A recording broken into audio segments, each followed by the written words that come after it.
pessoal, tudo bem com vocês? Eu sou a Aline Leira Tornelli, eu sou cirurgiã dentista, especialista em ortodontia e faço mestrado também na área de ortodontia. Bom, hoje nós vamos falar um pouquinho aqui a respeito de elásticos ortodônticos. Então, são aqueles elásticos que a gente usa na prática ortodôntica. Aqueles elásticos que a gente sempre fica na dúvida na clínica de qual elástico utilizar. E eu sei que muitos profissionais têm muita dúvida quanto a isso. E hoje nós vamos falar a respeito. Então, fica ligado no vídeo que a gente vai tentar explicar muita coisa legal. Vem com a gente! Então, pessoal, os elásticos ortodônticos, eles podem ser divididos em intrabucais e extrabucais. Os intrabucais nós podemos dividir em dois grupos, os intermaxilares e os intramaxilares.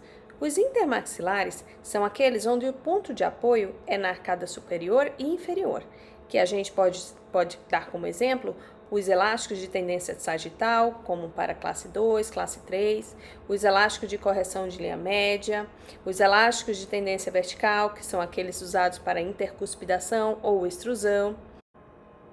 Já os elásticos intramaxilares, eles têm como ponto de apoio na mesma arcada. São eles os elásticos para retração, para tracionamento dentário, elásticos correntes. Eles são exemplos de elásticos onde o ponto de apoio ele fica na mesma arcada. Os elásticos correntes, eles são classificados de acordo com a distância entre os elos deste elástico, e eles podem ser encontrados no tamanho curto, médio ou longo, e tudo vai depender dessas distâncias entre eles. Esse tipo de elástico é bastante utilizado quando precisamos fechar os espaços entre os dentes. E eu já ia me esquecendo.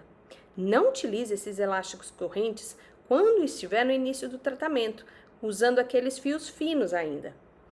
Pois esse movimento pode acontecer de forma descontrolada, acontecendo o que chamamos de efeito montanha-russa, acentuando a angulação dos dentes durante o fechamento dos espaços interdentários. E não é isso que a gente quer, não é mesmo? Nós queremos um movimento de corpo do dente e não apenas um movimento de coroa.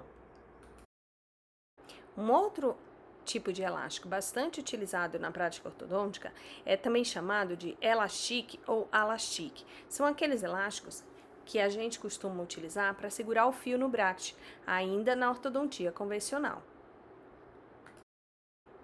Esse elástico deve ser trocado a cada consulta, mensalmente, para que não haja tanto acúmulo de bactérias. Os elásticos, eles podem ser feitos por diversos materiais, como látex cirúrgico, borracha e silicone. Lembrando que o látex cirúrgico, ele pode dar alergia. Então, tem que ficar bem ligado nisso para que, se o paciente for alérgico a látex, não indicar esse material. E uma coisa bastante importante que muitos dentistas não levam em consideração é que o elástico ele não pode se distender mais do que 3 vezes o seu diâmetro. Porque os elásticos eles não podem perder a sua capacidade de retornar à posição original. E é aí que ele vai fazer a força necessária para que haja movimento dentário. Tá, mas aí você me pergunta, mas quanto de força tenho que utilizar? Depende do que você precisa, qual a mecânica que você vai utilizar. Nós temos 3 tipos de forças. Nós temos as forças leves, as médias e as pesadas. As forças leves, elas são consideradas forças ortodônticas. Elas variam de 50 a 250 gramas. Já as forças médias, elas são consideradas forças ortodônticas e ortopédicas. Depende da sua mecânica. E elas variam de 400 a 500 gramas. Já as forças pesadas, elas são ortopédicas e elas são capazes de fazer remodelação óssea. E ela varia de 600 a 1000 gramas. Estes são alguns exemplos dos elásticos encontrados hoje no mercado. Eles apresentam a força leve, média ou pesada, e os diâmetros são diferentes.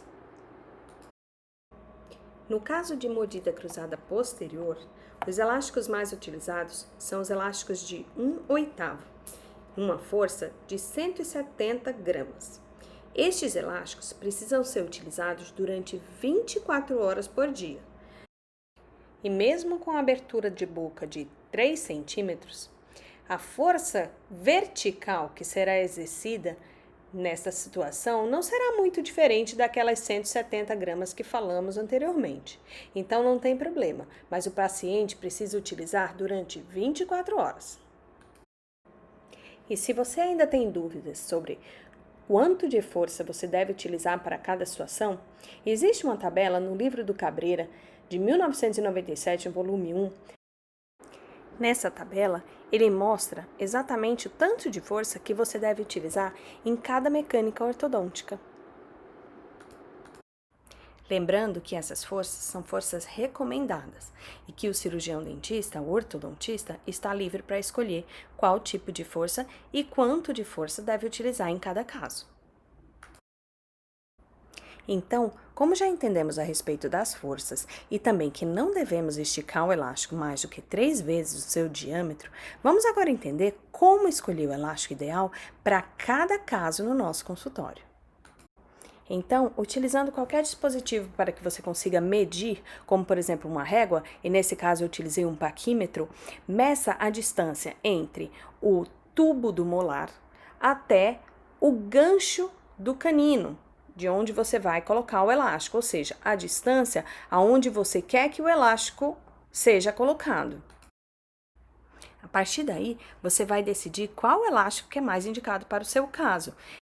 No vídeo, comparamos o elástico 3,16, que é esse menorzinho, e o elástico de 1/4, que é esse maiorzinho. Tá bom, não precisa ser assim também. Caso você queira, existe uma tabela que pode ser encontrada no livro Elásticos Ortodônticos, da autora Andréa Rodrigues Marafon, que ela mostra o diâmetro de cada elástico. De um lado, a distância de cada elástico e do outro lado, essa distância multiplicada por 3, o que facilita bastante. Com essa informação, você pega a distância que você obteve entre o tubo do molar e o gancho do canino, e aí sim você vai escolher o elástico ideal para aquele caso. Tá bom, agora que você já decidiu qual elástico utilizar, e nesse caso nós vamos utilizar o 3,16 médio, e você pode colocar esse elástico tanto com uma matê, como também com ganchos que podem ser encontrados facilmente nas dentais. Isso facilita bastante para que o paciente coloque isso em casa. Agora, você irá precisar decidir o quanto de força você irá utilizar nesse caso. E a força indicada, no caso de classe 2, é de 200 a 250 gramas. E como que você vai fazer isso? Utilizando um tensiômetro. Nesse caso, com o elástico 3,16 médio, nós conseguimos 200 gramas de força, o que é ideal para o caso que eu escolhi.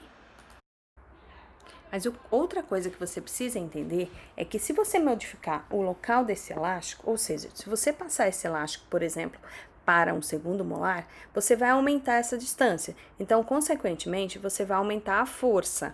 E nesse caso, talvez precise trocar o elástico.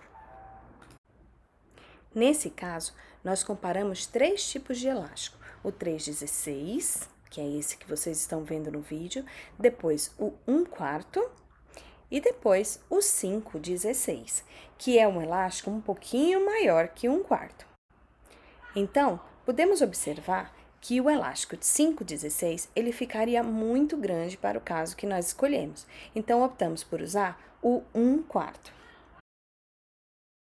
O que nós observamos é que no elástico de 1/4 médio, ele estava exercendo 150 gramas de força, um pouco menos que as 200 gramas de força que estavam exercidos naquele 3,16 que a gente viu antes.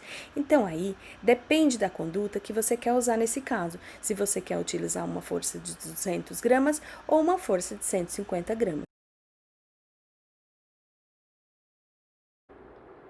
Na literatura, podemos encontrar alguns artigos que mostram que testes foram feitos em laboratórios com várias marcas de elásticos e pode ser notado que após 24 horas de uso na cavidade bucal, esses elásticos apresentaram cerca de 50% de perda da força inicial.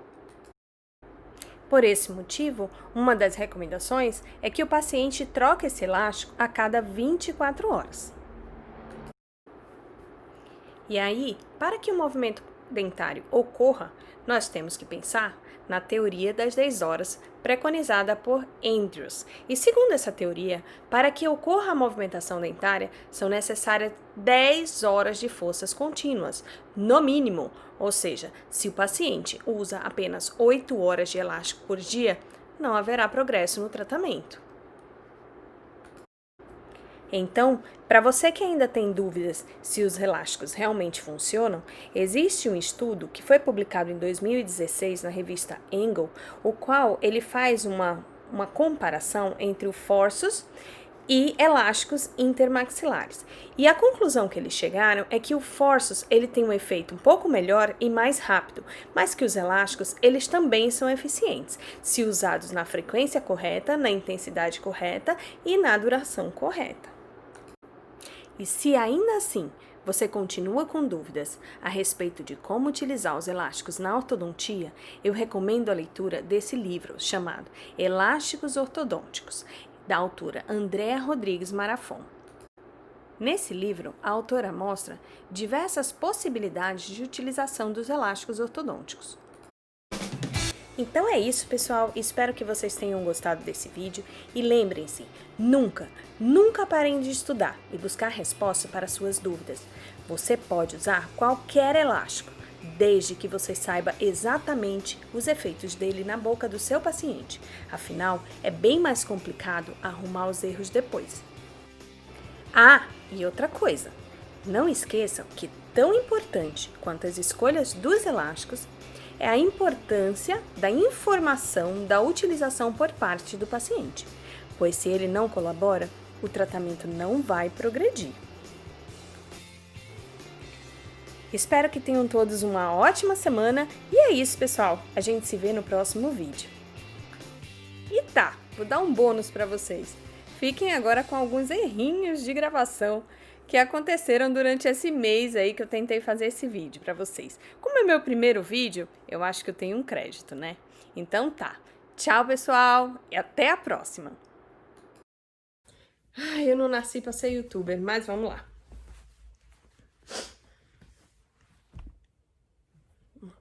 Olá! Hoje nós vamos falar um pouquinho a respeito de elásticos usados na prática ortodôntica. Esse assunto ainda é bastante